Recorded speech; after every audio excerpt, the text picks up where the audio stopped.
Slay the Gods, episode 29. Untuk melihat video selengkapnya, sahabat bisa kunjungi playlist yang telah Sabta Novel sediakan. Yuk mari, kita berimajinasi bersama dan masuk ke alur ceritanya.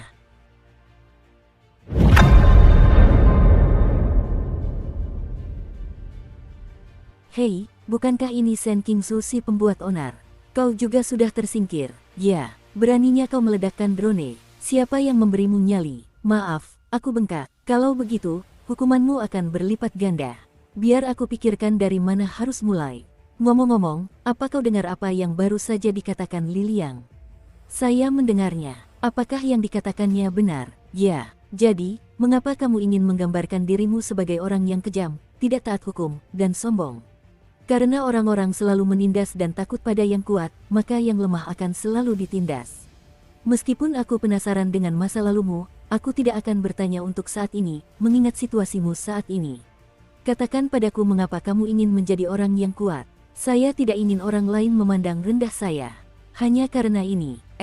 Kamu sangat naif, berhati lembut, namun kamu sangat peduli dengan pendapat orang lain. Apakah kamu seorang Virgo? Ya. Oh, kalau begitu, mari kita bicara tentang kisah cintamu. Sudah berapa banyak surat cinta yang kamu tulis sejauh ini? 114. Banyak sekali. Ceritakan lebih banyak. Ketika aku berusia 4 tahun, aku jatuh cinta pada kakak perempuan tetangga sebelah, dan kemudian Lin Qiye dan 2 orang lainnya berlari melintasi pegunungan, mendengarkan dengan penuh perhatian eksekusi publik Shen Qingsu. Anak baik, kali ini saudara Zuo benar-benar sial. Baili Pangpang terengah-engah dan sesekali tertawa. Lin Qiye menatap langit yang semakin gelap dan berbicara perlahan. Sudah hampir 5 jam sejak kami memasuki Gunung Jinan, dan sebagian besar orang sudah tereliminasi. Cao Yuan menoleh ke arah Baili Pangpang dan berkata dengan heran, bukankah kau sudah lemah saat pertama kali masuk? Kenapa kau masih bisa bertahan sampai sekarang? Sekalipun aku pingsan karena berlari, aku tak mau menerima hukuman itu. Baili Pangpang tampak teringat sesuatu dan wajahnya memucat. Sekarang setelah kau mengatakannya, aku jadi semakin penasaran dengan rahasiamu. Gulungan. Seiring semakin banyaknya rekrutan yang diseret menuruni gunung, jumlah drone di gunung meningkat secara signifikan. Awalnya, hanya ada 2 atau 3 drone yang mengejar mereka, tetapi sekarang jumlahnya mencapai lebih dari 10 drone setiap saat. Untungnya, para instruktur masih memiliki hati nurani dan tidak membiarkan drone mengepung mereka dari segala arah. Mereka selalu memberi mereka celah untuk kabur, memberi mereka kesempatan untuk melarikan diri. Drone itu mengejar mereka sejenak, menguras tenaga mereka, lalu menghilang sejenak, memberi mereka waktu singkat untuk memulihkan tenaga. Siklus ini berulang, membuat mereka terus-menerus melayang di ambang batas. Sekarang, Lin Qiye akhirnya mengerti mengapa ini disebut latihan ekstrim. Semakin dalam mereka memasuki Gunung Jinan, semakin lambat langkah mereka bertiga. Fatih Baili terus terhuyung-huyung di belakang Lin Qiye dan yang lainnya, wajahnya semakin pucat. Kalau kau tidak bisa, duduk saja dan istirahatlah sebentar. Lin Qiye memperhatikan kondisi Baili Pangpang dengan saksama dan berkata sambil mengerutkan kening. Tidak, aku ingin lari. Mata Baili Pangpang tak fokus dan pakaiannya basah oleh keringat. Ia melangkah maju selangkah demi selangkah, matanya penuh tekad. Sialan, kenapa aku belum pingsan? Cao Yuan ragu sejenak lalu berkata, bagaimana kalau kau lari saja ke pohon itu? Aku takut sakit. Baili Pangpang melambaikan tangannya dan berkata, kalian lari duluan. Rasanya aku benar-benar sekarat. Aku akan segera pingsan, dan kalian tidak perlu datang menyelamatkanku. Kami tidak bermaksud menyelamatkanmu. Raut wajah Baili Pangpang berkedut dan ia terbatuk 2 kali. Sakit. Baili Pangpang menyentuh dadanya, dan sebelum dia bisa menyelesaikan kata-katanya, matanya berputar ke belakang dan dia pingsan. Cao Yuan berjalan mendekat untuk memeriksanya, lalu mengangguk pada Lin Qiye, dia baik-baik saja, dia hanya pingsan karena kelelahan. Baiklah, ayo pergi. Lin Qiye berbalik dan terus berjalan ke dalam hutan. Sejujurnya, Lin Qiye sendiri hampir mencapai batasnya. Ia telah berlari lintas alam dengan beban berat selama 5 jam berturut-turut. Meskipun ia telah beristirahat berkali-kali, tubuhnya ternyata tidak sekuat itu. Kini matanya mulai berkaca-kaca. Kenapa kamu tidak istirahat juga? Cao Yuan menatap Lin Qiye. Lin Qiye menarik napas dalam-dalam dan menggelengkan kepalanya. Aku masih bisa bertahan. Mengapa kamu begitu rajin bekerja? Hanya dengan menembus batasmu, kau bisa menjadi lebih kuat, kata Lin Qiye dengan tenang, dan hanya dengan menjadi lebih kuat, kau bisa bertahan hidup. Hanya dengan hidup, kau bisa kembali. Kembali kemana? Lin Qiye menggelengkan kepalanya dan tidak menjawab. Jika kau hanya ingin aku membantumu membersihkan dosa-dosamu di masa depan, tak perlu menyenangkanku seperti ini, Lin Qiye tiba-tiba berbicara. Jika ini kesepakatan, Anda hanya perlu membayar secukupnya. Sebuah kesepakatan. Jadi begitulah menurutmu. Apalagi, kamu tidak punya banyak teman. Aku sudah menjadi penganut ajaran sesat sejak aku masih kecil. Kebetulan sekali, aku juga, kata Cao Yuan dengan tenang, tapi justru karena inilah kita bisa berteman, bukan? Orang terakhir yang ingin menjadi temanku telah kupenggal, dan orang sebelumnya telah kumasukkan ke dalam mulut monster itu. Sekarang rumput di makamnya seharusnya setinggi 1/2 meter, kata Lin Qiye tanpa ekspresi. Apakah menjadi temanmu begitu berisiko? Kanan. Sebenarnya, kami berdua kurang lebih sama, Cao Yuan mengangkat bahu. Aku tidak hanya membunuh lebih dari selusin teman dekatku sendiri, aku juga membantai seluruh desa. Setelah hari itu, bahkan seekor anjing pun tidak tersisa di desa tempatku dibesarkan. Jangan bandingkan aku dengan orang lain. Sepertinya aku jauh lebih rendah darimu. Kau sangat istimewa. Sekalipun kau mengesampingkan ramalan Grandmaster Jin Chan, kau tetap sangat istimewa. Cao Yuan menatap mata Lin Qiye. Sebenarnya, jika memungkinkan, aku masih berharap kita berdua, para bidah, bisa berteman. Lin Qiye terdiam sejenak, lalu menunjuk ke arah mayat Bai Li Pangpang yang tergeletak di belakangnya. Bagaimana dengan dia? Dia, Cao Yuan tersenyum. Tidakkah kau pikir, dia juga seorang bidah? Ya, dia sangat bodoh dan sangat kaya. Berwawasan luas. Tak lama kemudian, dua instruktur datang ke Bai Li Pangpang yang tak sadarkan diri sambil membawa tandu dan berbicara dengan terkejut. Pria kecil gemuk ini benar-benar berhasil bertahan sampai sekarang, dan bahkan pingsan karena berlari sendiri. Instruktur lain menggelengkan kepalanya dengan sedikit penyesalan. Sayang sekali, kukira aku akan mendengar gosip tentang keluarga Bai Li.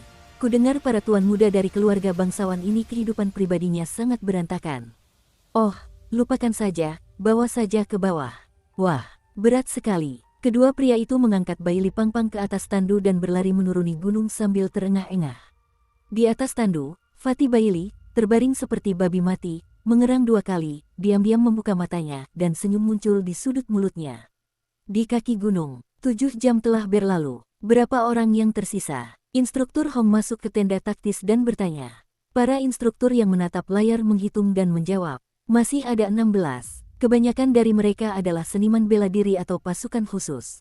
Yang lainnya, Lin Qiye dan Cao Yuan masih di sini. Agak tak terduga, meskipun mereka terampil dalam pertempuran, kekuatan fisik mereka bukanlah kelebihan mereka. Kalau tidak salah, mereka hampir mencapai batasnya. Instruktur Hong menatap Gunung Jinan yang gelap gulita dan berbicara perlahan. 8 jam menuju Gunung Jinan. Lin Qiye dan Cao Yuan, sambil membawa beban berat mereka, mendaki gunung-gunung yang tak terhitung jumlahnya. Langit malam semakin gelap, dan gunung-gunung di depan mereka pun sepenuhnya tenggelam dalam kegelapan.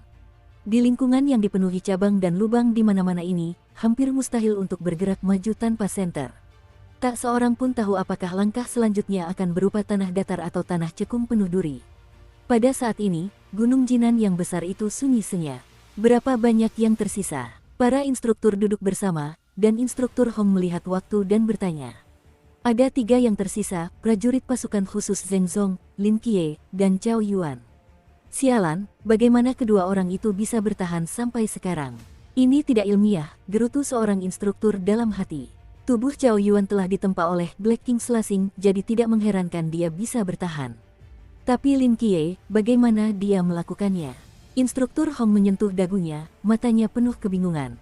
Hanya tersisa 2 orang sekarang, kata instruktur yang masih terpaku di layar. Baru saja, Zheng Zong terpeleset dan jatuh dari gunung dalam kegelapan, lalu pingsan. Tim medis sudah tiba. Sudah larut malam, kenapa kita tidak akhiri saja latihan ekstrim ini? Ya, sudah terlambat. Kita tidak bisa melihat apapun di pegunungan. Kalau terus begini, sesuatu yang tidak terduga mungkin akan terjadi. Instruktur Hong terdiam sejenak. Jangan khawatir, kirim semua drone kedua makhluk kecil itu. Petugas medis akan mengikuti dari dekat, siap menyelamatkan mereka. Saya ingin melihat apa batas kemampuan kedua orang ini. Di hutan yang gelap, mata Lin Qiye berkilat, dan pisau di tangannya dengan akurat membelah duri di depannya, lalu membungkuk dan melewati bagian tengah. Cao Yuan mengikutinya dari dekat, tidak tertinggal selangkah pun. Gelap sekali, apa kau masih bisa melihat? Cao Yuan tak kuasa menahan diri untuk bertanya sambil memegang sendok kecil. Ya, kata Lin Qiye dengan tenang. Kalau begitu, tolong berjalan lebih pelan. Aku tidak bisa melihatmu lagi. Saya sudah berjalan sangat lambat. Tidak, kamu bilang kamu sudah mencapai batasmu 1,5 jam yang lalu. Kenapa kamu begitu energik sekarang? Keluh Cao Yuan, kamu ini suka begadang. Tentang itu, Lin Qiye memang meninggal sangat dini, tetapi seiring langit semakin gelap, kekuatannya mulai pulih dengan kecepatan yang mencengangkan. Selama ia beristirahat sejenak, ia akan merasa lebih baik daripada saat pertama kali memasuki Gunung Jinan. Meskipun dia tidak ingin menggunakan kemampuannya untuk menipu, tetapi kemampuan pasif ini tidak dapat dimatikan sama sekali. Dia juga ingin berlatih keras dan melampaui batas kemampuan tubuhnya, tetapi setiap kali dia merasa akan mencapai batasnya, kekuatannya tiba-tiba pulih kembali. Di sisi lain, meskipun kebugaran fisik Cao Yuan meningkat pesat berkat Jinsu, daya tahannya tetap ada batasnya. Ia telah bertahan hingga saat ini dan telah mencapai batasnya. Dengan kata lain, Lin Qiye seperti orang aneh dengan kecepatan pemulihan mana 1000%, dan meskipun bilah mana Cao Yuan panjang, kecepatan pemulihan mana terlalu lambat dan akan ada saatnya ia habis.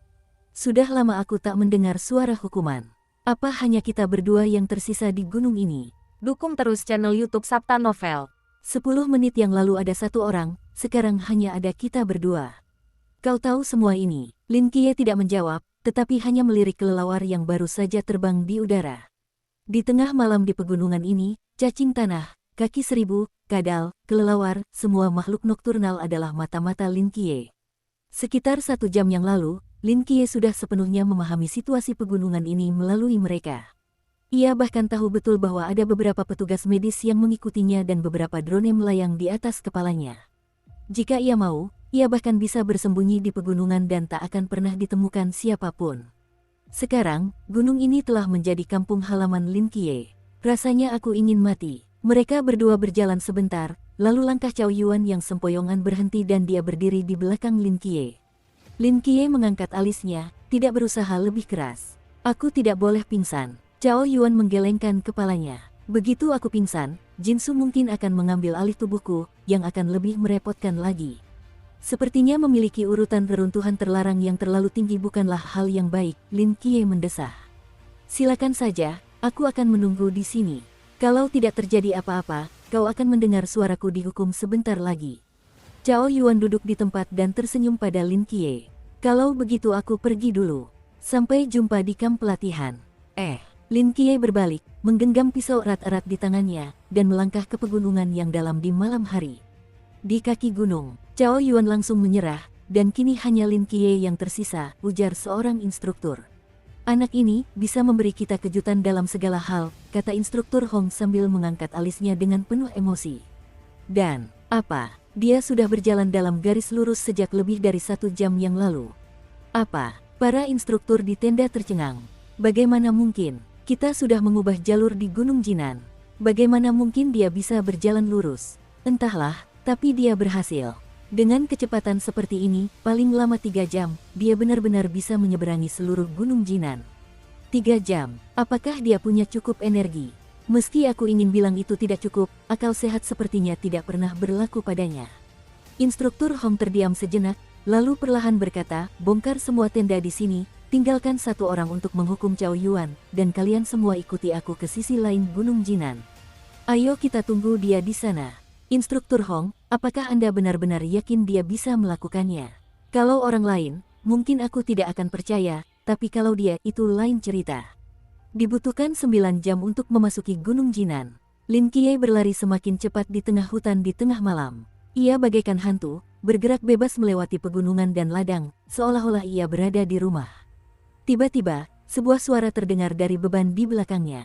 Cao Yuan, kamu telah melakukan pekerjaan yang hebat. Aku tahu, tapi sayangnya, kamu tetap harus menerima hukumannya. Aku tahu, tidak banyak orang yang bisa mendengar percakapan kita saat ini. Selain beberapa instruktur, hanya rekanmu yang masih bertempur di pegunungan. Kau bisa sedikit bersantai, tanyakan padaku, tipe cewek seperti apa yang kamu suka? Aku tidak suka perempuan. Kamu tidak, saya suka wanita yang dewasa, montok, dan lebih disukai yang intelektual dan pernah menjalin hubungan sebelumnya. Syukurlah, syukurlah. Tunggu, apa kau baru saja mengatakan sesuatu yang keterlaluan? Ekspresi instruktur berubah. Seleramu. Cao Ze, mari kita ganti pertanyaannya. Apa penyesalan terbesarmu dalam hidup ini? Cao Yuan di ujung sana terdiam sejenak. Saat aku berusia 6 tahun, aku tidak menenggelamkan diriku di sungai. Mengapa? Jika aku mati saat itu, tidak akan terjadi apa-apa, kata Cao Yuan dengan tenang. Aku tidak akan kembali ke desa, dan aku tidak akan mengambil sabit di tanah karena penasaran. Dia tidak akan membiarkan reruntuhan terlarangnya menjadi liar dan membunuh semua 172 penduduk desa yang tidak bersalah. Dia tidak akan dipenjara di kantor polisi dan membunuh semua 161 orang di kantor polisi dengan gunting kuku. Itu bukan salahmu, ini salahku, dan aku tidak akan lari darinya. Kamu tidak bisa mengendalikan kekuatan di dalam dirimu. Ini bukan niatmu. Tubuhku, aku tidak bisa mengendalikannya, ini salahku. Sang instruktur terdiam sejenak. Jadi, sekarang, adakah hal lain yang ingin kau sampaikan kepada rekanmu di pegunungan? Cao Yuan tersenyum tipis, menoleh menatap Gunung Jinan di malam yang gelap, dan berkata perlahan. Lin Qiye, jangan mempermalukan kami para bidah.